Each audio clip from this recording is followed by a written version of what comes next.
નમસ્તે, કેમ છો તમે બધા?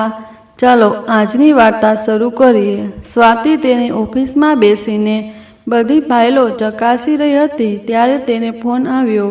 ફોનમાં જે સાંભળ્યું તેનાથી તેને આંચકો લાગ્યો। ફોન લગભગ સ્વાતિના હાથમાંથી સરકી ગયો। આખી ઓફિસની છત ફરતી હોય તેવું લાગ્યું। તે તેના સાસુનો ફોન હતો।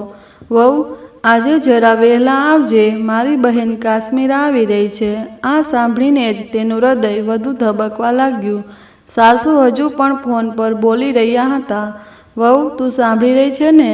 ત્યારે સ્વાતિએ પોતાની જાતને સંભાળીને કહ્યું, હા મમ્મીજી, હું આવી જઈશ, હું જલ્દી આવી જઈશ। આટલું કહીને ફોન નીચે રાખીને તે ખુરશી પર માથું પકડીને બેસી ગઈ। હે ભગવાન, મેં હમણાં શું સાંભળ્યું? ક્યાં જન્મને દુશ્મની નીકાળી રહ્યા છે મારાથી કાશ્મીરા માસી અમારા ઘરે? સ્વાતિએ પોતાને પૂછ્યું, જાણે કોઈ ભયાનક વાસ્તવિકતાની પુષ્ટિ કરી રહી હોય। કાશ્મીરા માસી કોઈ સામાન્ય વ્યક્તિ ન હતા।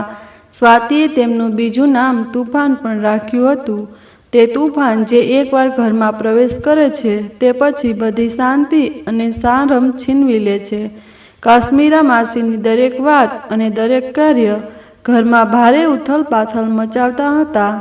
સ્વાતિને તેમનો મોટો અવાજ, તીક્ષ્ણ આંખો અને દરેક વસ્તુઓમાં ખામી શોધવાની તેમની આદત યાદ આવી ગઈ। આજે એ જ તોફાન તેના ઘરે પણ દસ્તક દેવાનું હતું। ખરેખર કાશ્મીરા બેન 6 મહિના પહેલાં પણ તેમના ઘરે આવ્યા હતા। સ્વાતિ તે દિવસે જે બન્યું તે આજ સુધી ભૂલી શકી નથી। રવિવારનો દિવસ હતો। પહેલી સવારે પીળી સાડી પહેરીને સ્વાતિ ઉતાવળે કપમાં ચા રેડી રહી હતી। સ્વાતિના સાસુ રમીલાબેન તેમના રૂમમાંથી બહાર આવ્યા અને રસોડાના દરવાજા પર ઊભા રહ્યા અને ચૂપચાપ રસોડામાં ડોકિયું કરવા લાગ્યા અને આંખો નાની કરીને રસોડામાં ઊભેલી વહુને ઉપરથી નીચે સુધી જોવા લાગ્યા। અરે વહુ, શું વાત છે? ક્યાંક જવાની તૈયારી કરી રહી છે? રમીલાબેને થોડો આશ્ચર્ય સાથે સ્વાતિને કહ્યું। સ્વાતિ જે કપમાં ચા ગાળી રહી હતી તે કપ ઉપાડીને ઉતાવળે બહાર આવી અને કહ્યું, મમ્મીજી, ખરેખર વાત એ છે કે સ્વાતિ પોતાની વાત પૂરી કરે તે પહેલાં જ પૂરપાટ ઝડપે મગજ ચલાવીને રમીલાબેન કોઈ નિષ્કર્ષ પર આવી ગયા હતા। તેમની વહુને અટકાવીને કહ્યું, હું સમજી ગઈ, પિયર જવાની તૈયારી છે તારી। આ તારું સારું છે। આખું અઠવાડિયું ઓફિસમાં અને રવિવારે પિયર યાદ આવી જાય છે। ત્યારે સ્વાતિએ તરત જ કહ્યું, ના મમ્મીજી, હું મારા પિયર નથી જતી। આજે મારે ઓફિસ જવાનું છે। એક મહત્વપૂર્ણ મીટિંગ છે। બધા કર્મચારીઓને બોલાવવામાં આવ્યા છે। રવિવારે ઓફિસ? શું તમારી ઓફિસ માટે કોઈ નિયમો કાયદાઓ છે કે નહીં? રમીલાબેને ચહેરો વધુ કડક થઈ ગયો। બોલાયો હોય તો બોલાવતા રહે। આજે તારે ઓફિસ જવાની કોઈ જરૂર નથી। ત્યારે સ્વાતિએ ધીમેથી કહ્યું, માફ કરશો મમ્મીજી, જવું જરૂરી છે। મને ગઈકાલે રાત્રે જ બોસનો ફોન આવ્યો હતો। કંપનીના ઉચ્ચ અધિકારીઓ આવી રહ્યા છે। સોમવારે જે મીટિંગ થવાની હતી તે આજે રાખવામાં આવી છે। પ્રેઝન્ટેશન મારે જ આપવાનું છે। રમીલાબેન કંઈ બોલે તે પહેલાં જ સ્વાતિએ કહ્યું, પણ મમ્મીજી, ચિંતા ન કરો, મેં બધા માટે પરાઠા બનાવ્યા છે। મને શાક બનાવવાનો સમય ના મળ્યો, પણ મેં ગઈ રાત્રે દહીં જમાવ્યું હતું તે ફ્રીજમાં રાખ્યું છે। તમે બધા જમી લેજો। પણ રમીલાબેનનો ગુસ્સો હવે આસમાન પર હતો। વહુ, તારા પરાઠા અને દહીંનું હું શું કરું? તેઓ લગભગ ચીડાઈ ગયા। મેં 2 દિવસ પહેલાં જ કહ્યું હતું ને, કાશ્મીરા આવી રહી છે। શું તું ભૂલી ગઈ? આ સાંભળીને સ્વાતિ સ્તબ્ધ થઈ ગઈ। દિવસની દોડાદોડ અને ઓફિસના તણાવમાં તે ભૂલી ગઈ હતી કે આજે તેના માસી સાસુ કાશ્મીરાબેન ઘરે આવવાના છે। તેથી જ તેના સાસુ આટલા ગુસ્સે છે, કારણ કે હું માસીની સંભાળ રાખવા માટે ઘરે નહીં હોઉં। એક તરફ આખી દુનિયા અને બીજી તરફ કાશ્મીરા માસી। તે મનમાં ને મનમાં ગણગણાટ કરી રહી હતી। મમ્મીજી, એ મારા મગજમાંથી નીકળી ગયું, ખબર નહીં કેવી રીતે। સ્વાતિએ અચંબામાં કહ્યું, અરે તને તારી ઓફિસ સિવાય બીજું કંઈ ક્યાં યાદ રહે છે? હવે તારા બોસને ફોન કર અને તેમને કહે કે તું નથી આવવાની। ના મમ્મીજી, હું આ ન કરી શકું. મારો મતલબ છે કે આજે મારું પ્રેઝન્ટેશન ખૂબ જ ઇમ્પોર્ટન્ટ છે. મને આ તક ખૂબ જ મુશ્કેલીથી મળી છે. ત્યારે રમીલાબેને ગુસ્સામાં ઊંડો શ્વાસ લીધો અને કંઈક કહેવા જતા હતા કે તરત જ પાછળથી એક નરમ પણ કડક અવાજ સંભળાયો. શું રમીલા, તું પણ સવારમાં શરૂ થઈ જાય છે? ભરતભાઈ રસોડાના દરવાજા પાસે ઊભા હતા. હાથમાં અખબાર અને ચહેરા પર ગુસ્સો હતો. તેમણે બધું સાંભળી લીધું હતું. જો વહુને જવું જરૂરી હોય તો તેને જવા દે. શું તું એક દિવસ કામ ન કરી શકે? વહુ, તું જા, તને મોડું થઈ રહ્યું હશે. પાછળથી બધું સંભળાઈ જશે. સ્વાતિને પણ આમ ઓફિસમાં જવાનું મોડું થઈ રહ્યું હતું. સસરા તરફથી લીલી ઝંડી મળતા જ તેને રાહતનો શ્વાસ લીધો. તરત જ તે રૂમ તરફ ચાલી ગઈ. પોતાની બેગ ઉપાડી અને પાછળ જોઈને કહ્યું, થેન્ક યુ પપ્પાજી, હું જલ્દી પાછા આવવાનો પ્રયત્ન કરીશ. જવાબમાં ભરતભાઈએ હસીને માથું હલાવ્યું અને કહ્યું, કામ મન લગાવીને કરજે, કોઈ ટેન્શન લેવાની જરૂર નથી. સ્વાતિ ચાલી ગઈ. તેના ગયા પછી રસોડામાં શાંતિ ફેલાઈ ગઈ. રમીલાબેન હજુ પણ ઉંમર નીચી કરીને ત્યાં જ ઊભા હતા. તીક્ષ્ણ આંખોથી પતિ તરફ જોઈને તેમણે ગુસ્સાથી કહ્યું, તમે બહુ તરફદારી કરો છો વહુની. તમે જ એને માથા પર ચડાવી રાખી છે. ત્યારે ભરતભાઈ હસ્યા અને ખુરશી પર બેસીને અખબાર ખોલતા બોલ્યા, રમીલા, વહુ નોકરી કરે છે. તેની પોતાની મજબૂરીઓ છે. તેને જે ઓર્ડર મળશે તે મુજબ કામ કરવું પડશે. આ કોઈ સરકારી નોકરી નથી જ્યાં રવિવારે પણ રજા હોય. તેના ઉપર બિચારી છોકરી સવારથી રાત સુધી દોડતી રહે છે અને પછી તું પણ તેને વાતો સંભળાવવા લાગી. આજ સુધી તું હંમેશા વહુને ઘરના કામમાં સાથ આપતી હતી, તો પછી આજે તું અચાનક તેના પર ગુસ્સે કેમ થઈ ગઈ? રમીલાબેનનો અવાજ ધીમો પડી ગયો. તેઓ થોડીવાર ચૂપ રહ્યા. પછી જાણે પોતાના હૃદયનો ભાર હળવો કરવાનો પ્રયાસ કરતા હોય તેમ બોલ્યા, હા, હું સમજુ છું તેની મજબૂરી, પણ હું તેને સાથ આપું છું. પણ તમે પણ જાણો છો, આજે કાશ્મીરા આવી રહી છે. તેના આગમનની જાણ હોવા છતાં વહુ ઘરે ન રહી તે જોઈને તેને કેટલું ખરાબ લાગશે. મારું અપમાન થશે તે અલગ કે રવિવાર હોવા છતાં વહુ બહુ ઠાઠથી ઓફિસ ગઈ અને સાસુ અહીં રસોડામાં મહેનત કરી રહી છે. અપમાનની ચિંતા છોડો અને કામ વિશે વિચારો. તે આવે તે પહેલાં આપણે બધું કામ તૈયાર કરી લઈએ. તું શાક માટે વઘાર તૈયાર કર, હું શાક સમારી લઉં છું. કાશ્મીરા આવે ત્યાં સુધીમાં ખાવાનું તૈયાર થઈ જશે. જો આપણે બંને સાથે મળીને કરીએ તો કામ થઈ જશે અને વધારે સમય પણ નહીં લાગે. આ સાંભળીને રમીલાબેને આશ્ચર્યથી તેમની સામે જોયું. તમે શાક કાપશો? શું તમારી પાસે આ અખબાર સિવાય સમય છે? ત્યારે ભરતભાઈએ અખબાર બાજુ પર રાખતા કહ્યું, લો, મેં અખબાર બાજુ પર રાખી દીધું. હવે મને જલ્દી કે ક્યું શાક કાપવાનું છે? આ સાંભળીને રમીલાબેન પહેલાં ત્રાસી નજરે જોયું, પછી તેમના હોઠ પર હળવું સ્મિત આવી ગયું. થોડી વારમાં ભરતભાઈ આરામથી શાક કાપી રહ્યા હતા. ત્યારે રમીલાબેને ગેસ પર શાક માટે વઘાર બનાવવા લાગ્યા. જરા મીઠું જુઓ તો, ઓછું તો નથી? બધું બરાબર તૈયાર કર્યા પછી રમીલાબેને કહ્યું, શું તે બનાવેલ શાકમાં ક્યારેય ઉપર નીચે હોઈ શકે છે? ભરતભાઈએ હસતા હસતા કહ્યું અને એક ચમચી શાક લઈને ચાખ્યું. ચાખતાની સાથે જ તેમણે કહ્યું, આજે મારી જીભ પર એ જ જૂનો સ્વાદ આવી ગયો. વાહ રમીલા, તારા હાથમાં હજુ પણ એ જ જાદુ છે.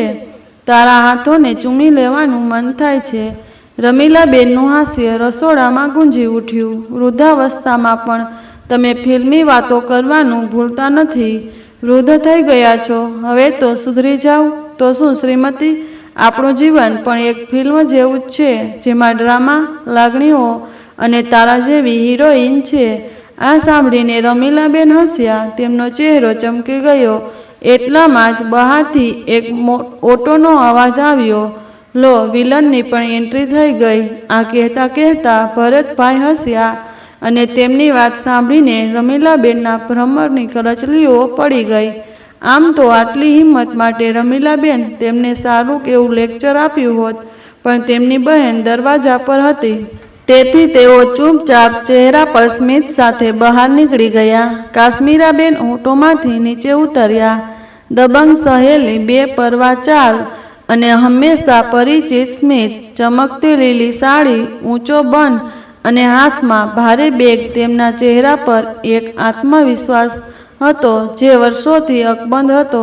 આવ કાશ્મીરા, અમે તારી જ રાહ જોઈ રહ્યા હતા, રમીલાબેને ઉષ્માભરી રીતે કહ્યું અને બંને બહેનો એકબીજાને ગળે લાગી ગઈ.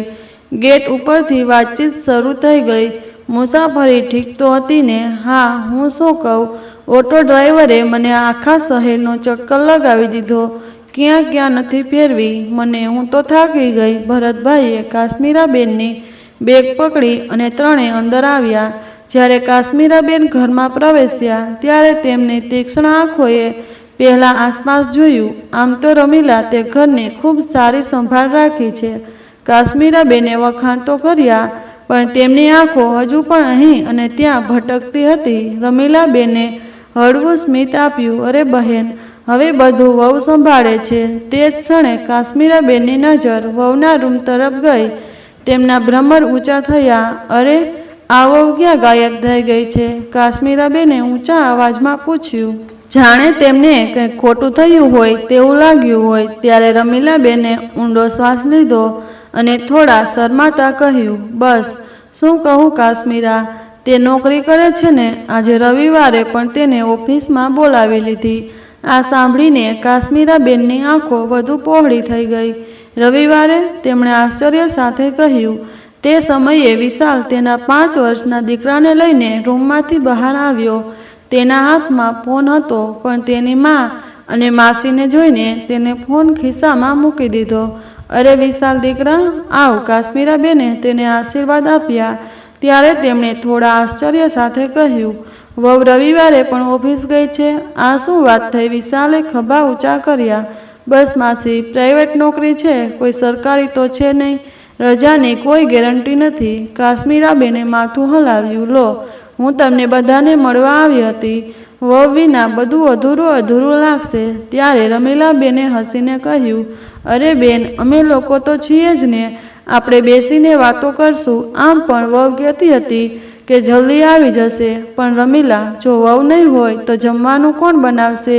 અને એવું ના કહેતી કે બહારથી મંગાવી લઈશ. હું બહારથી આવું સડેલું ખાવાનું નથી ખાતી, ના પેટ માને છે ના તબિયત. ત્યારે રમીલાબેને તરત એ જ જવાબ આપ્યો, અરે, બહારથી ખાવાનું મંગાવવાનું કોણ કહી રહ્યું છે? વહુ બધું બનાવીને ગઈ છે. ઠીક છે. આ સાંભળીને કાશ્મીરાબેનની આંખોમાં રાહત છવાઈ ગઈ. તો પછી કંઈ વાંધો નહીં, હું બસમાં ભૂખથી મરી રહી હતી, ચાલો મને જલ્દી ખાવા માટે કંઈક આપો.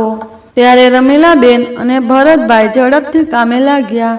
ટેબલ પર ભોજન પીરસવામાં આવ્યું. બટાકા કોબીનું શાક, મસાલેદાર દાળ અને મરચાંનું અથાણું. રમીલાબેને બધાને ગરમા ગરમ રોટલી પીરસવાનું શરૂ કર્યું. કાશ્મીરાબેને ભોજન પર એક નજર નાખી અને પ્રશંસા કરતા કહ્યું, વાહ, આ તો લાજવાબ લાગે છે.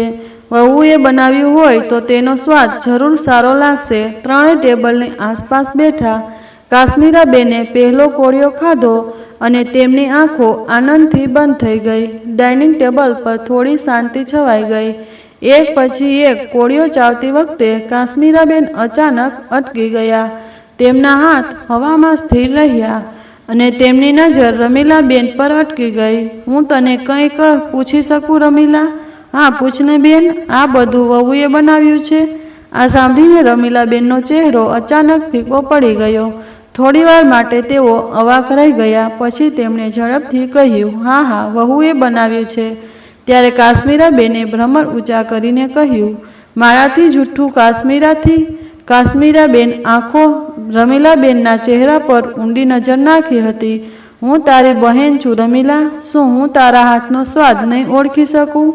ત્યારે રમીલાબેનના કપાળ પર પરસેવાના ટીપાં ચમકવા લાગ્યા. તેમણે તેમના પતિ તરફ હળવા સ્મિત સાથે જોયું અને કહ્યું, જોયું, મેં તમને કહ્યું હતું ને, કાશ્મીરા ઓળખી જશે કે મેં આ જમવાનું બનાવ્યું છે. ભરતભાઈ પણ હસ્યા અને નાટક આગળ ધપાવતા કહ્યું, હા ભાઈ, સાચું માં, હું તમને બંને બહેનોને માની ગયો. તમે એકબીજાને ખૂબ સારી રીતે ઓળખો છો. તમારા બંનેનો કોઈ જવાબ નથી. કાશ્મીરાબેન વિજેતાની જેમ હસ્યા અને પછી ખાવા લાગ્યા. ઠીક છે, સ્વાદ ખરેખર લાજવાબ છે રમીલા. આ દરમિયાન રમીલાબેને તેમના પુત્ર મોન્ટુને તેના રૂમમાં જમવાનું આપી દીધું. મોન્ટુ અંદર ટીવી જોઈ રહ્યો હતો. જમવાનું પૂરું થઈ ગયું હતું. ભરતભાઈએ પ્લેટ ઉપાડી અને કહ્યું, હું બહાર ફરવા જાઉં છું. મને થોડી તાજી હવા લેવા દો. વિશાલે પણ તકનો લાભ લીધો અને કહ્યું, હા, હું પણ મારા મિત્રોને મળવા જઈ રહ્યો છું માસી. તમે અને મમ્મી વાતો કરો, હું જલ્દી પાછા આવું છું. આટલું કહીને બંને ઘરેથી નીકળી ગયા. રમીલાબેનને હજુ ખાધું ન હતું, તેથી તેમણે પોતાની થાળીમાં ખાવાનું મૂક્યું અને ખાવા બેઠા. રમીલા, તને નથી લાગતું કે તું તારી વહુને વધારે પડતી સ્વતંત્રતા આપી દીધી છે? એવી કઈ મુશ્કેલી આવી પડી હતી કે આજે તે ઘરે ના રહી શકી? રમીલાબેને સહેજ હસીને વાત ટાળવાનો પ્રયાસ કર્યો. અરે ઠીક છે ને, કોઈ વાત નહીં. આટલું કહીને તેમને થોડું ભોજન કર્યું. પણ કાશ્મીરાબેન વિષય ટાળવા તૈયાર ન હતા. ઠીક છે? અરે શું ખાક ઠીક છે? જો વહુ ઘર ન સંભાળી શકે તો પછી પુત્રના લગ્ન કરાવવાનો શું ફાયદો? મેં એવી વહુઓ પણ જોઈ છે જે ઘરનું સંચાલન પણ કરે છે અને બહાર કમાય પણ છે, અને સાસુ તે ફક્ત બેસીને આરામ કરે છે. આપણે આખી જિંદગી કામ જ તો કર્યું છે. હવે આ ઉંમરે પણ રસોડામાં કામ કરવું પડે તો પછી વહુનો શું ફાયદો?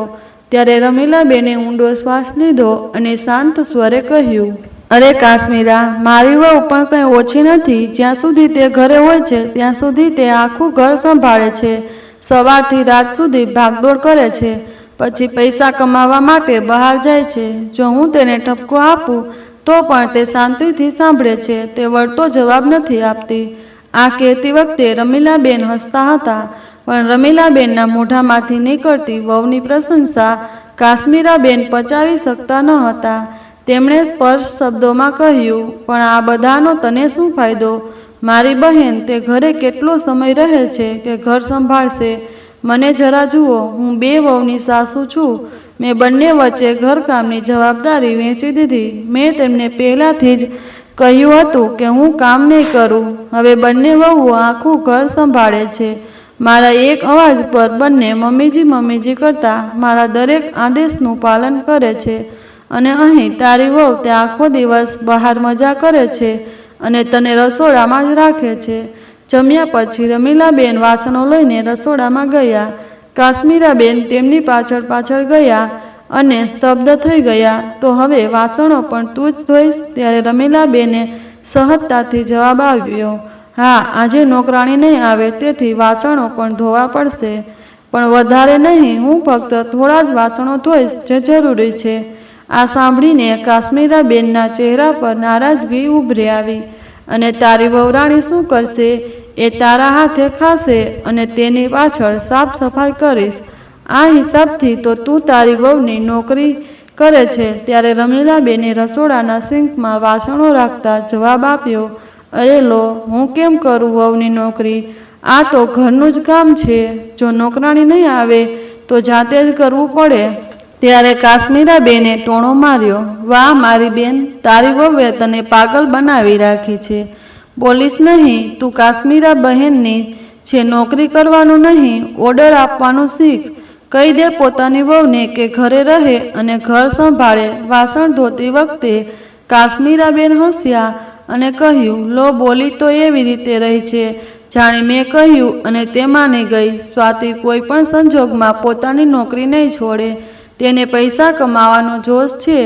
આ સાંભળીને કાશ્મીરાબેને માથું પકડી લીધું. હે ભગવાન, તો પછી તું આવી જે છોકરીને તારી વહુ બનાવીને કેમ લઈ આવી? તે તારું જીવન બરબાદ કરી દીધું છે રમીલા. તો રમીલાબેને થોડો વિરોધ કર્યો અને કહ્યું, ના કાશ્મીરા, મારી વહુ શિક્ષિત બુદ્ધિશાળી છે. જો તે થોડું ઘરનું કામ ના કરે તો એમાં મારું જીવન કેવી રીતે બરબાદ થઈ ગયું? બહેન, સૌથી જરૂરી છે ઘરનું કામ. જો સ્ત્રી ઘરનું કામ ન કરી શકે, પરિવાર માટે જમવાનું ન બનાવી શકે, તો પછી સ્ત્રી હોવાનો શું ફાયદો? હવે રમીલાબેનનું સ્મિત ધીમે ધીમે ઝાંખું થવા લાગ્યું. શું કાશ્મીરા સાચું કહી રહી છે? તેમના મનમાં થોડી શંકા જાગી, પણ તેઓ ચૂપ રહ્યા, ફક્ત માથું હલાવતા કાશ્મીરાબેનની વાતો સાંભળતા રહ્યા. કાશ્મીરાબેન તેમના મૌનને પોતાની જીત માનીને આગળ બોલ્યા, જો રમીલા, તારા ભલા માટે કહું છું, વહુએ હવે ઘરની જવાબદારી લેવી જોઈએ. તે પણ આખી જિંદગી ઘર સંભાળ્યું છે. હવે આ ઉંમરે તારે આરામ કરવો જોઈએ. કાશ્મીરાબેનની વાતોએ તેમના મનમાં એક બીજ વાવી દીધું હતું, જે ધીમે ધીમે મોડિયા પકડી રહ્યું હતું. સાંજ પડી ગઈ હતી. કાશ્મીરાબેન અને રમીલાબેન વચ્ચે ધીમે ધીમે વાત ધીમી પડી ગઈ હતી. ભરતભાઈ નજીકના રૂમમાં આરામ કરી રહ્યા હતા. કાશ્મીરાબેન ઘડિયાળ તરફ જોયું, પછી પ્રશ્નાર્થ સ્વરમાં કહ્યું, તું તો કહી રહી હતી ને તારી વહુ જલ્દી આવશે, પણ હવે મારો જવાબનો સમય થઈ ગયો છે. બહેન, તે મહારાણી ક્યાં છે? સવારથી જ કાશ્મીરાબેનની વાતો રમીલાબેનના મન પર ઊંડી અસર કરી રહી હતી, અને હવે સ્વાતિના વિલંબથી આગમાં ઘી ઉમેરાઈ ગયું. તેઓ ચૂપ રહ્યા, પણ તેમના મનમાં એક બેચેની છવાઈ ગઈ. અત્યાર સુધીમાં આવી જવું જોઈતું હતું. કમસે કમ કહી તો દેતી. એટલામાં ડોરબેલ વાગી. રમીલાબેન ઊભા થયા. લો, આવી ગઈ વહુ, અને દરવાજો ખોલવા જતા રહ્યા. દરવાજો ખુલતાની સાથે જ સ્વાતિ અંદર આવી. તેના કપાળ પર પરસેવો હતો, વાળ વિખારેલાયા હતા, આંખોમાં થાક હતો, પણ તેનો ચહેરો ચમકતો હતો. આવતાની સાથે જ તેણે પોતાનું બેગ બાજુમાં રાખ્યું અને હસતા હસતા કહ્યું, મમ્મીજી, પ્રેઝન્ટેશન ખૂબ સારું રહ્યું. બોસે મારી પ્રશંસા કરી. પ્રમોશન મળવાની પૂરી શક્યતા છે. પછી તેણે કાશ્મીરાબેન તરફ જોયું અને તેમના પગે લાગી. કાશ્મીરાબેન સ્વાતિ તરફ ઉપરથી નીચે સુધી જોઈ રહ્યા હતા, જાણે તેઓ તેના દરેક હરકતને માપી રહ્યા હોય. પછી તેમણે ફરિયાદ ભરા સ્વરમાં કહ્યું, વાહ સ્વાતિ વહુ, તું તો બહુ સારી છે. ખેર, મહેમાનો આવે, થોડું કામ હોય, એ નહીં કે ઘર સંભાળીને તને બસ તારી નોકરી પ્યારી છે. આ સાંભળીને સ્વાતિનો ચહેરો એકદમ ક્ષીણ અને ફીકો પડી ગયો. તેને સમજવાનો પ્રયાસ કર્યો અને કહ્યું, માસી, એવું નથી. આજે એક મહત્વપૂર્ણ મીટિંગ હતી. પણ કાશ્મીરાબેન તેની વાત કાપી. તેમનો અવાજ હવે તીખો થઈ ગયો હતો. બંધ કર વહુ, તું તારા કામમાં એટલી શું ડૂબી ગઈ છે કે તું તારા ઘરનું ધ્યાન ના રાખી શકે? તું ભૂલી રહી છે કે તું પહેલાં એક સ્ત્રી છે અને પછી કંપનીની કર્મચારી, અને સ્ત્રીનું કર્તવ્ય છે કે તે પોતાના ઘરનું ધ્યાન રાખે. પણ તું આમાં નિષ્ફળ ગઈ. આ સાંભળીને સ્વાતિ સ્તબ્ધ થઈ ગઈ. તે કંઈક કહેવા જતી હતી, પણ કાશ્મીરાબેને પોતાની બેગ ઉપાડી અને કહ્યું, ઠીક છે, હવે હું જાઉં છું. હું તને બહાર સુધી મૂકી જાઉં. રમીલાબેને પાછળ પાછળ જતા કહ્યું. ત્યારે કાશ્મીરાબેન પાછળ ફર્યા અને કટાક્ષભર્યા સ્વરમાં હસતા કહ્યું, ના ના રમીલા, તું તારી વહુ સાથે રહે. તેને પાણી આપ, તેને ખવડાવ, તેની સેવા કર. થાકીને આવી હશે બિચારી. તું પણ કાશ્મીરા કંઈ પણ બોલે છે. નારાજગી ભર્યા સ્વરમાં આટલું કહીને રમીલાબેન પોતાની બહેનને ઓટો સુધી મૂકવા ગઈ. પણ ઘરે આવ્યા પછી કાશ્મીરાબેનની વાતો તેમના મનમાં તોફાનની જેમ ગુંજવા લાગી. તેમને લાગવા લાગ્યું કે કદાચ તેમની સાથે કંઈક ખોટું થઈ રહ્યું છે. સ્વાતિએ તેની જવાબદારીઓ સમજવી જોઈએ. છેવટે વહુઓ ફક્ત ઘરના કામ માટે જ હોય છે. હવે રમીલાબેને મનમાં એક મક્કમ નિર્ણય લઈ લીધો હતો. હવે બહુ થયું. વહુ તેમની નોકરી છોડાવી કે બીજા દિવસે સવારે જ્યારે વિશાલ નાસ્તાના ટેબલ પર અખબાર વાંચી રહ્યો હતો, ત્યારે રમીલાબેને વાતચીત શરૂ કરવાની તક ઝડપી લીધી. વિશાલ, હું વિચારી રહી છું કે સ્વાતિએ હવે નોકરી છોડી દેવી જોઈએ. ઘરનું કામકાજ હવે ઠીકથી થતું નથી. વિશાલે છાપું નીચે મૂક્યું અને આશ્ચર્યથી તેની મમ્મી તરફ જોયું. મમ્મી, તે ઘરે બેસીને શું કરશે? બધું બરાબર ચાલી રહ્યું છે. સવારના બધા કામકાજ પૂરા કરીને બહાર નીકળે છે. બાકીનું બધું તમે સંભાળી લો છો. આ સાંભળીને રમીલાબેનના ભ્રમર ઊંચા થઈ ગયા. સંભાળી લઉં? આ શું વાત થઈ? હું આ ઉંમરે રસોડામાં ફસાઈ રહું અને તે આખો દિવસ ઘરની જવાબદારીઓમાંથી મુક્ત રહે. એટલામાં જ ભરતભાઈ, જે નજીકની ખુરશીમાં ચા પી રહ્યા હતા, તેમણે કહ્યું, રમીલા, વિશાલ સાચું કહે છે. બહુ શિક્ષિત અને મહેનતુ છે. જો તે નોકરી કરે તો વાંધો શું છે? તે ઘર પણ સંભાળે છે અને ઘરમાં થોડા પૈસા પણ આવે છે, તો તેના નોકરી કરવામાં શું નુકસાન છે? ભરતભાઈ સમજી ગયા હતા કે રમીલાબેનના મનમાં આ બધી વાતો કોણે નાખી છે, પણ તેમની વાત સાંભળીને રમીલાબેનનો ચહેરો કડક થઈ ગયો. શું ખાક સારું ઘર ચલાવે છે? મહેમાનો આવે તો પણ ઓફિસ નીકળી જાય છે. શું આ કોઈ રીત છે પૈસાની?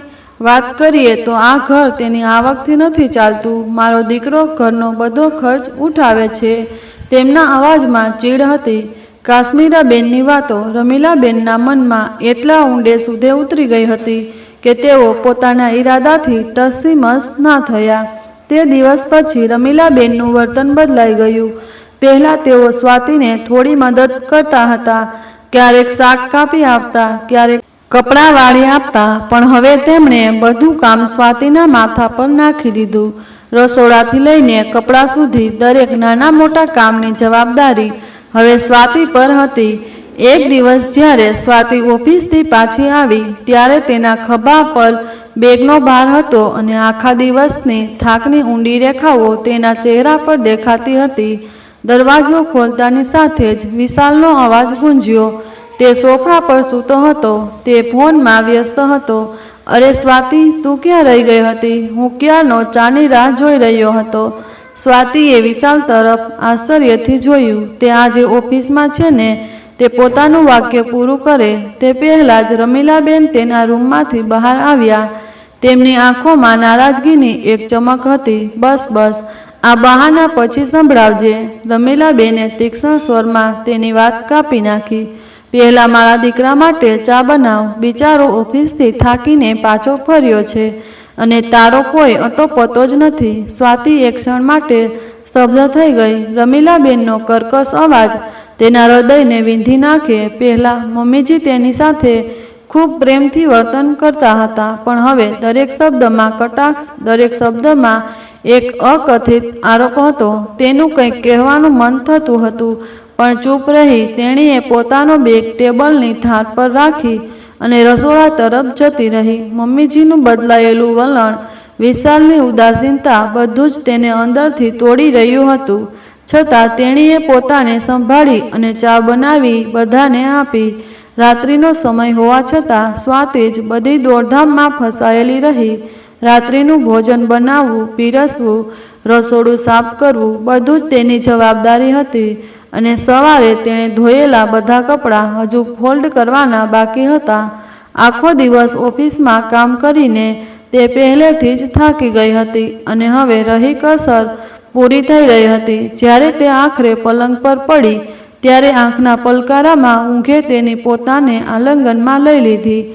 તેની આંખો ક્યારે બંધ થઈ ગઈ તેનો ખ્યાલ પણ ન રહ્યો. બીજા દિવસે સવારે પણ તે ખૂબ જ મુશ્કેલીથી પોતાનું બધું કામ પૂરું કરવાની ઉતાવળમાં હતી.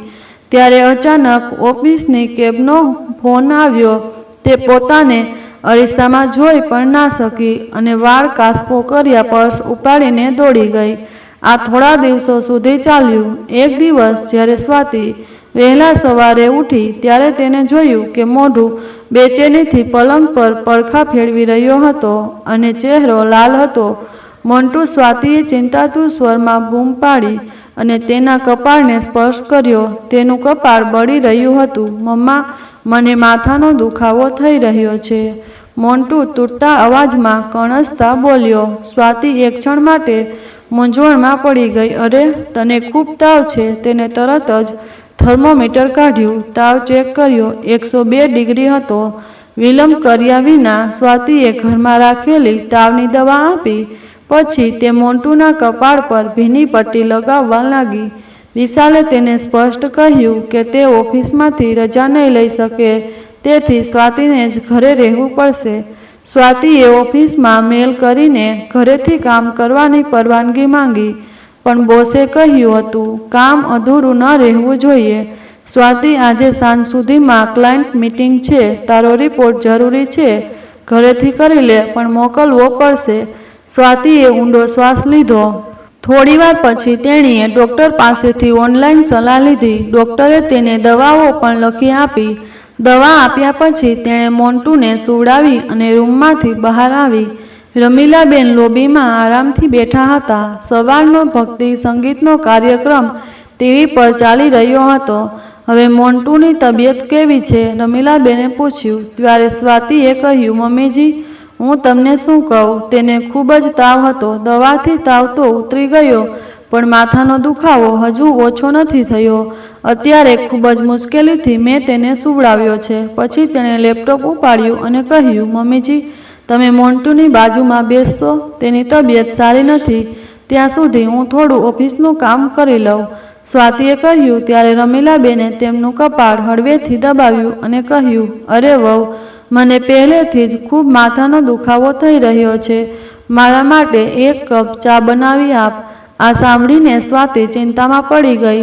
એક તો દીકરો બીમાર અને તેના ઉપર ઓફિસનું દબાણ, પણ તેણીએ કંઈ કહ્યું નહીં. તેણીએ ફક્ત માથું હલાવ્યું અને રસોડા તરફ ચાલી ગઈ.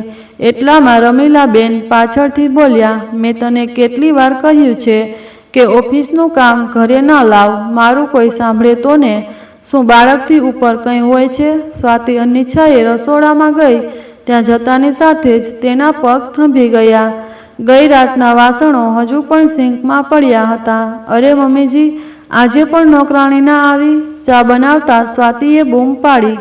રમીલાબેનને કંઈક યાદ આવ્યું હોય એવું લાગ્યું. અરે હા, હું તને કહેવાનું ભૂલી ગઈ. નોકરાણી આજે રજા પર છે. આજે તે રજા લીધી. સારું થયું. વાસણો પણ ધોઈ નાખજે. ક્યાં સુધી આ રીતે પડ્યા રહેશે? શું તેણીએ મનમાં કહ્યું, પણ બહાર કંઈ કહ્યું નહીં. બસ પોતાને સંભાળીને ચા બનાવી રમીલાબેનને આપી અને કંઈ પણ બોલ્યા વિના સિંકમાં વ્યસ્ત થઈ ગઈ. સમય ઝડપથી પસાર થઈ રહ્યો હતો. મોન્ટુ રૂમમાં એકલો હતો. રિપોર્ટ હજુ અધૂરો હતો. એટલામાં ફોન રણક્યો.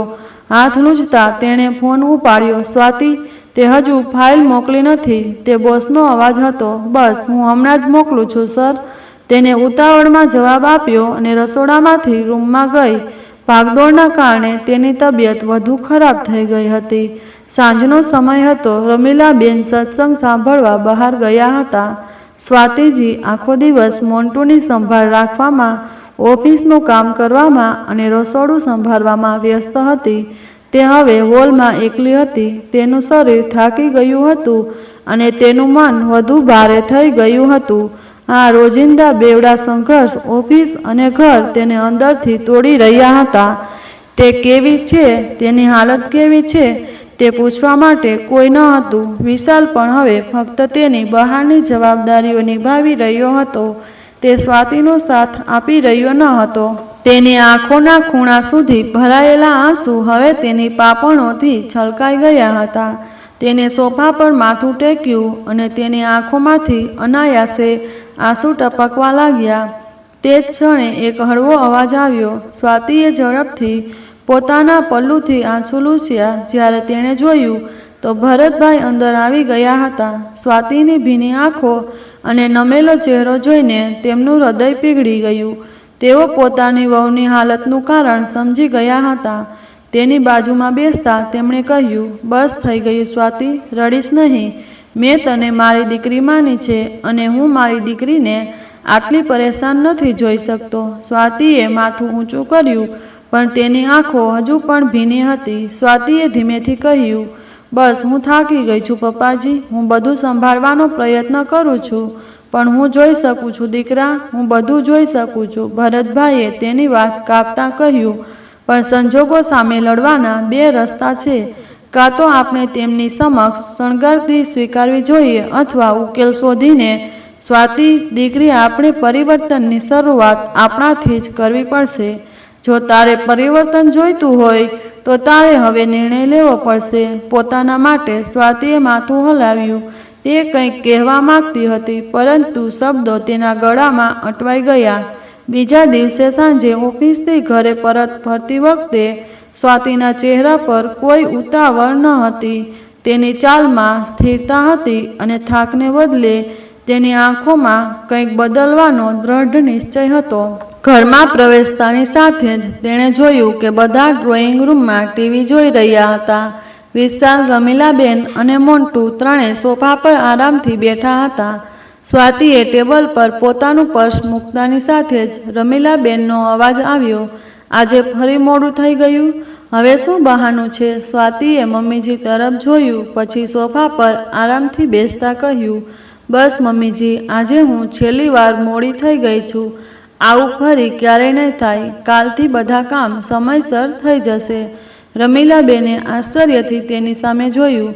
અરે, કાલથી એવું શું થઈ જશે? ત્યારે સ્વાતિએ શાંત સ્વરે કહ્યું, મેં આજે મારી નોકરી છોડી દીધી છે. કાલથી હું ઘરે રહીશ અને બધું કામ સંભાળીશ. હું મોન્ટુને પણ પૂરો સમય આપીશ. હવે તમને કોઈ ફરિયાદ નહીં હોય. આ સાંભળીને રૂમમાં એકદમ સન્નાટો છવાઈ ગયો. રમીલાબેનના ચહેરા પર વિજય સ્મિત હતું, પણ વિશાલ ચોંકી ગયો. શું તે નોકરી છોડી દીધી? મને પૂછ્યા વિના? ત્યારે સ્વાતિએ તેની આંખોમાં જોયું. જો મેં તને પૂછ્યું હોત તો તું મને રોકી લેત, પણ હવે મારી હિંમત જવાબ આપી ગઈ હતી. વિશાલ, રમીલાબેનના ચહેરા પર સંતોષનું સ્મિત ફેલાઈ ગયું. બહુ, તે બિલકુલ ઠીક કર્યું. હું આ જ ઈચ્છતી હતી. હવે ઘરે રહે અને બધું સંભાળ. આમ પણ આ નોકરી વોકરી સ્ત્રીઓનું કામ નથી. સાંભળીને વિશાલે તેની મમ્મી તરફ જોયું, પછી માથું પકડી લીધું. પણ તેની મમ્મીની ખુશી જોઈને તે ચૂપ રહ્યો. તેને શું કહેવું તે સમજાયું ન હતું. આ દરમિયાન ભરતભાઈ એક ખૂણામાં શાંતિથી બેઠા બધું જોઈ અને સાંભળી રહ્યા હતા. તેમના ચહેરા પર કોઈ પ્રતિક્રિયા ન હતી. દિવસો પસાર થવા લાગ્યા. સ્વાતિ હવે ઘરના કામકાજમાં વ્યસ્ત હતી. સ્વાતિને નોકરી છોડ્યાને 15 દિવસ થઈ ગયા હતા. એ જ દિવસે ઘરે લગ્નનું આમંત્રણ પત્ર આવ્યું. રમીલાબેન તૈયારીઓ વિશે વિચારી રહ્યા હતા. અરે વિશાલ, મને 10,000 રૂપિયા આપતો. તારા ફોઈના ઘરે લગ્ન છે તો અત્યારથી તૈયારીઓ શરૂ કરવી પડશે. તેમાં ખર્ચ થશે. ત્યારે વિશાલે અનિચ્છાભર્યા સ્વરમાં કહ્યું, મમ્મી, મારી પાસે અત્યારે નથી. તમારી પાસે જે છે તેમાંથી જ જોઈ લો. હું તમને પછી આપી દઈશ. આ સાંભળીને રમીલાબેન થોડે ગુસ્સે થયા. 2 દિવસ પછી તેના ચશ્મા તૂટી ગયા. તેમની દવાઓ પણ પૂરી થઈ ગઈ. વિશાલ, હવે તો પૈસા આપી દે. મારે મારા ચશ્મા બનાવવા છે અને દવાઓ પણ લેવાની છે. વિશાલ હવે ચિંતામાં હતો. મમ્મી, મારી પાસે હવે પૈસા નથી. કેમ દીકરા? પગાર તો થોડા દિવસ પહેલાં જ આવ્યો હતો, રમીલાબેને કહ્યું. ત્યારે વિશાલે ચીડથી કહ્યું, હા આવ્યો હતો, પણ તેમાંથી 30,000 ઘરના EMI પર, 10,000 મોન્ટુની સ્કૂલ ફી પર અને બાકીના અન્ય ખર્ચાઓ પર ખર્ચાઈ ગયા. હજુ અડધો મહિનો બાકી છે. હું શું કરું? કેવી રીતે મેનેજ કરું? ત્યારે ભરતભાઈએ મૌન તોડ્યું, પણ દીકરા, આજ સુધી ક્યારેય પૈસાની કોઈ સમસ્યા નથી થઈ. ત્યારે વિશાલે તેના પિતા તરફ જોયું અને ગુસ્સાથી કહ્યું, કેવી રીતે થતી સમસ્યા? સ્વાતિને તેની નોકરીમાંથી દર મહિને 50,000 મળતા. તેમાંથી જ ઘરની EMI અને સ્કૂલ ફી નીકળતી હતી. ત્યારે અચાનક વિશાલ ઊભો થયો. સ્વાતિ તરફ જોઈને તેને ઠપકો આપતા સ્વરમાં બૂમ પાડી, તું નોકરી છોડીને એવી રીતે બેસી ગઈ છે જાણે ઘરના ખર્ચ સાથે તારો કોઈ સંબંધ જ ન હોય. સ્વાતિએ થોડા દિવસોમાં પ્રમોશન મળવાનું હતું. પ્રમોશન સાથે તેનો પગાર પણ 1.5 ગણો વધી જતો. આ સાંભળીને રમીલાબેનની આંખો પહોળી થઈ ગઈ. પછી વિશાલે બૂમ પાડી, શું તે ક્યારે વિચાર્યું છે સ્વાતિ? આટલી મોંઘવારીમાં ઘર કેવી રીતે ચાલશે? હું એકલો બધું કેવી રીતે મેનેજ કરીશ? સ્વાતિ કંઈ બોલે તે પહેલાં જ ભરતભાઈનો ગંભીર અવાજ ગૂંજી ઉઠ્યો, દીકરા, આ પ્રશ્ન વહુને નહીં, તારી માને પૂછ. રમીલાબેને આશ્ચર્યથી તેમની સામે જોયું. તમારો મતલબ શું છે? મેં વહુને નોકરી છોડવાનું નથી કહ્યું. તેણે આ નિર્ણય પોતાની જાતે લીધો છે. રમીલાબેન પોતાનો બચાવ કરતા બોલ્યા, પણ ભરતભાઈ આજે તેમને છોડવાના મૂડમાં ન હતા. હા, નિર્ણય વહુનો હતો, પણ એ નિર્ણયનો પાયો કોણે નાખ્યો એ પણ સમજવું પડશે. રમીલા, હું ફક્ત એટલું જ કહેવા માગું છું કે જેમ પૈસા કમાવા માટે એક કરતાં વધુ વ્યક્તિઓની જરૂર પડે છે, તેવી જ રીતે ઘર ચલાવવા, સંભાળવા અને જાળવવા માટે એક કરતાં વધુ વ્યક્તિઓની જરૂર પડે છે. તું હંમેશા વિચારતી હતી કે તારો દીકરો જ આખો દિવસ કામ કર્યા પછી ઓફિસથી થાકીને ઘરે આવે છે, પણ શું તે ક્યારેય વિચાર્યું છે કે તારી વહુ પણ આખો દિવસ કામ કરીને ઓફિસથી થાકીને ઘરે આવે છે? શું તેની ઓફિસ અલગ છે જ્યાં ફૂલોના બગીચા લાગેલા હોય, જ્યાં તે ઝૂલા પર બેસીને ફક્ત તાજી હવાનો આનંદ માણે છે. ના રમીલા, તે પણ વિશાલની જેમ જ કામ કરે છે. તે કલાકો સુધી કોમ્પ્યુટર સ્ક્રીન પર ઝૂકી રહે છે. મીટિંગોમાં તેના શ્વાસ પણ અટકી જાય છે. સમય મર્યાદાનો ભાર તેના ખભા પર પણ છે. પણ તે તો વિચાર્યું જ નહીં કે વહુ પણ થાકી જાય છે. તે પણ માંસ અને હાડકાની બનેલી છે. તે મશીન નથી જે સવારથી રાત સુધી થાક્યા વિના કામ કરી શકે. ક્યારેક તેને ઓફિસથી પાછા આવીને થોડી ક્ષણો માટે શાંતિથી બેસવાનું પણ મન થતું હશે. રૂમમાં શાંતિ છવાઈ ગઈ. ભરતભાઈના શબ્દોનો પડઘો તેની અસર છોડી ગયો હતો. ભરતભાઈના શબ્દો રમીલાબેનના હૃદયમાં તીરની જેમ વિંધાઈ ગયા હતા. તેમની આંખો હવે જમીન પર તાકી રહી હતી, જાણે પસ્તાવાનો ભાર તેમને નીચે ખેંચી રહ્યો હોય. તેઓ મનમાં પોતાને કોસી રહ્યા હતા. હું મારી વહુ પ્રત્યે આટલી ક્રૂર કેવી રીતે બની ગઈ?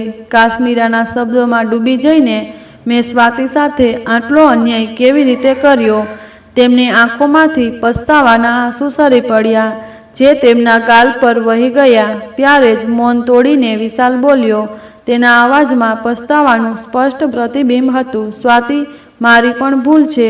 જો મારી પત્ની મારી સાથે ખભે ખભો મિલાવીને કામ કરીને આ ઘરનું ગુજરાન ચલાવવા માટે પૈસા કમાઈ શકતી હોય તો હું તેને ઘરના કામમાં મદદ કરી શક્યો હોત. હું તેનો બોજ હળવો કરી શક્યો હોત. આ બધા માટે હું પણ કોઈક રીતે જવાબદાર છું. વિશાલની કબૂલાત સાંભળીને સ્વાતિની આંખો આંસુઓથી ભરાઈ ગઈ. તેના શબ્દોથી તેણીએ અકથ્ય રાહત મળી. રમીલાબેન હવે બધું સહન ન કરી શક્યા. તેઓ ઊભા થયા અને સ્વાતિ પાસે ગયા અને ધ્રુજતા અવાજે કહ્યું, સ્વાતિ દીકરી, મને માફ કરી દે. હું કાશ્મીરાની વાતોમાં આવી ગઈ હતી. મને ખબર ન હતી કે હું આટલી મોટી ભૂલ કરીશ. તે આ ઘર માટે આટલું બધું કર્યું અને મેં ફક્ત તને મેણા માર્યા. અરે ના મમ્મીજી. સ્વાતિએ ઝડપથી તેમનો હાથ પકડી લીધો. તમે તો માં છો. મારા અને માં ક્યારે પોતાના બાળકોની માફી ના માગે. જો તમે કહો તો હું શું ફરીથી નોકરીમાં જોડાઈ જાઉં? સ્વાતિએ નમ્ર સ્વરમાં પૂછ્યું. રમીલાબેને તેને ગળે લગાવી. વહુ, હવે તું જે પણ કરીશ હું તારી પડખે ઊભી રહીશ. મને મારી હસતી વહુ પાછી જોઈએ છે. આ સાંભળીને ભરતભાઈ હસ્યા. જો તને પૈસાની જરૂર હોય તો મારા ખાતામાં 50,000 પડ્યા છે. વીમાની રકમ થોડા દિવસ પહેલા આવી હતી. રમીલા, તું વિશાલ સાથે જા, પૈસા ઉપાડી લે અને જે જોઈએ તે પણ લઈ આવ. થોડા સમય પછી પરિસ્થિતિ સામાન્ય થઈ ગઈ એટલે વિશાલ અને રમીલાબેન તૈયાર થઈને પૈસા ઉપાડવા ગયા. ભરતભાઈએ સ્મિત સાથે સ્વાતિ તરફ જોયું અને ધીમેથી કહ્યું, જોયું, મારો આઈડિયા કામ કરી ગયો ને? થોડા દિવસોમાં જ માં અને દીકરો બંને સીધા થઈ ગયા. તેમને ભાનમાં લાવવાનો આ એકમાત્ર રસ્તો હતો. આ સાંભળીને સ્વાતિ હસી પડી. તે તેના સસરાના પગે લાગી અને કહ્યું, પપ્પાજી, આભાર, તમે મને ખૂબ હિંમત આપી. પછી સહેજ હસતા તેણે રહસ્ય ખોલ્યું. પપ્પાજી, મેં ઓફિસમાંથી ફક્ત 20 દિવસની રજા લીધી હતી. જે રજા દરેક કંપની તેના કર્મચારીઓને 1 વર્ષમાં આપે છે. આ સાંભળીને ભરતભાઈના ચહેરા પર આશ્ચર્ય અને ખુશીનું મિશ્રણ દેખાતું હતું. તો તે ક્યારેય નોકરી છોડી જ ન હતી. વાહ મારી સિંહણ દીકરી, તે તો કમાલનું દિમાગ લગાવ્યું છે.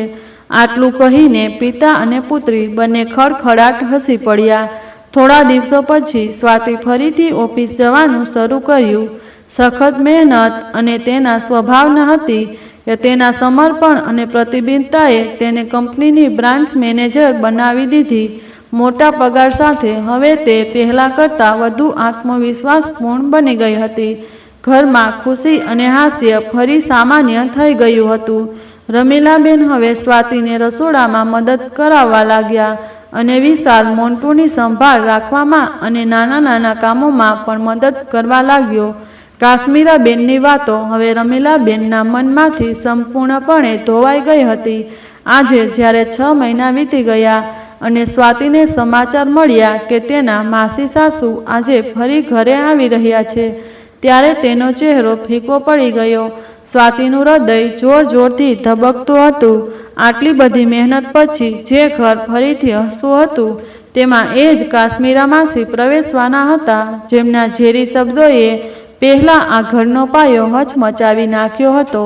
સ્વાતિ ઓફિસથી વહેલી પાછી આવી ગઈ. થોડીવાર પછી ઘંટડી વાગી, પણ જ્યારે દરવાજો ખુલ્યો ત્યારે સ્વાતિની આંખો આશ્ચર્યથી પહોળી થઈ ગઈ. ઘરમાં પ્રવેશેલા કાશ્મીરા માસી કોઈ બીજા ન હતા. થાકેલા, નિરાશ, બિલકુલ મૌન. તેમના ચહેરા પર કોઈ ઘમંડ ન હતો કે તેમની ચાલમાં પહેલાં જેવી લાપરવાહી ન હતી. ફક્ત એક થાકેલી વ્યક્તિ જે જીવનના ઉતાર ચઢાવથી હારેલી લાગે છે. તેઓ સોફા પર શાંતિથી બેસી ગયા. ઘરમાં શાંતિ છવાઈ ગઈ. રમીલાબેને પૂછ્યું, કેમ છે કાશ્મીરા? કાશ્મીરાબેનની આંખો આંસુઓથી ભરાઈ ગઈ. કેવી હોઈશ રમીલા? તેમનો અવાજ ધ્રુજતો હતો. પછી એવું લાગ્યું કે તેમના હૃદયનો બંધ તૂટી ગયો અને અચાનક તેઓ રડી પડ્યા. હોલમાં બધા ચોંકી ગયા. સ્વાતિ, વિશાલ અને ભરતભાઈ. કોઈને કંઈ સમજાયું નહીં. ઘરે બધું બરાબર તો છે ને? રમીલાબેને ચિંતાથી પૂછ્યું. ત્યારે કાશ્મીરાબેન રડી પડ્યા અને બોલ્યા, કેવું ઘર રમીલા? એ ઘર હવે મારું નથી. મારું ઘર બરબાદ થઈ ગયું. આટલું કહીને ફરીથી રડવા લાગ્યા. સ્વાતિએ ઝડપથી તેમને પીવા માટે પાણી આપ્યું અને ચા બનાવીને પીવડાવી. થોડા સમય પછી જ્યારે કાશ્મીરાબેનનું મન હલકું થયું ત્યારે તેમણે આખી વાત કહી. છેલ્લા ઘણા મહિનાઓથી મારા 2 દીકરાઓ અને વહુઓ વચ્ચે અણબનાવ ચાલી રહ્યો હતો. બંને મિલકતમાં પોતાનો હિસ્સો ઈચ્છતા હતા. મને આઘાત લાગ્યો કે જે ભાઈઓ એક સમયે રામ લક્ષ્મણની જેમ એકબીજા માટે પોતાના જીવ આપવા તૈયાર હતા, પણ પોતાની પત્નીઓના પ્રભાવમાં આવીને એકબીજાના જીવના દુશ્મન બની ગયા. મેં તેમને ખૂબ સમજાવવાનો પ્રયાસ કર્યો, પણ તેઓ ના માન્યા. તેમણે મિલકતને 2 ભાગમાં વહેંચી દીધી અને મારા વિશે વિચાર્યા વિના ઘર છોડી દીધું. બંનેને ફક્ત મારી મિલકત જોઈતી હતી, માં નહીં. હું ભાંગી પડી હતી.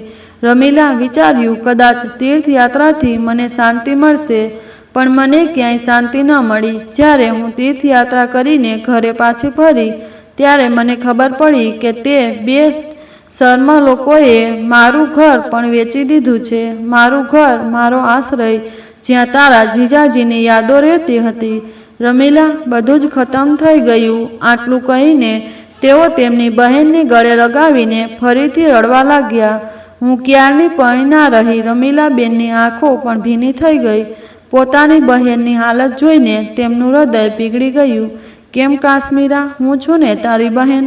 તું મારી સાથે રહે. આ ઘર તારું પણ છે.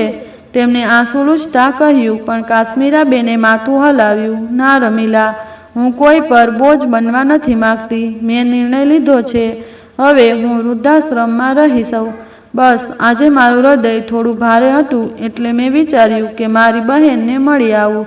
મને થોડી ક્ષણો માટે શાંતિ મળી જાય અને મારું હૃદય હળવું થઈ જાય. સ્વાતિ અને ભરતભાઈ આ બધું શાંતિથી સાંભળી રહ્યા હતા. બધાએ તેમને રોકવાનો પ્રયાસ કર્યો, પણ તેઓ ના માન્યા. થોડી વાર પછી તેઓ ભારે હૃદયે ત્યાંથી નીકળી ગયા. તેમની હાલત જોઈને ભરતભાઈ વિચારવા લાગ્યા, કદાચ આ ભગવાનનો ખેલ છે. જે બીજાના ઘરોમાં આગ લગાવતી હોતી, આજે તેને પોતાના ઘરે જ આગ લાગી ગઈ. કોઈ વ્યક્તિ સ્વીકારે કે ન સ્વીકારે, વ્યક્તિએ તેના કર્મોનું ફળ અહીં જ મળે છે. ફક્ત આપણા કર્મો જ આપણી સામે આવે છે. જો દરેક વ્યક્તિ આ વાત સમજી લે તો આ પૃથ્વી પર સ્વર્ગ બની જાય. તો તમને વાર્તા કેવી લાગી? જો તમને વાર્તા ગમી હોય તો લાઈક, કમેન્ટ અને શેર કરજો. અને જો તમે નવા હોય તો ચેનલને સબસ્ક્રાઈબ કરજો. તો ચાલો ફરી મળીએ એક નવી વાર્તા સાથે. આવજો.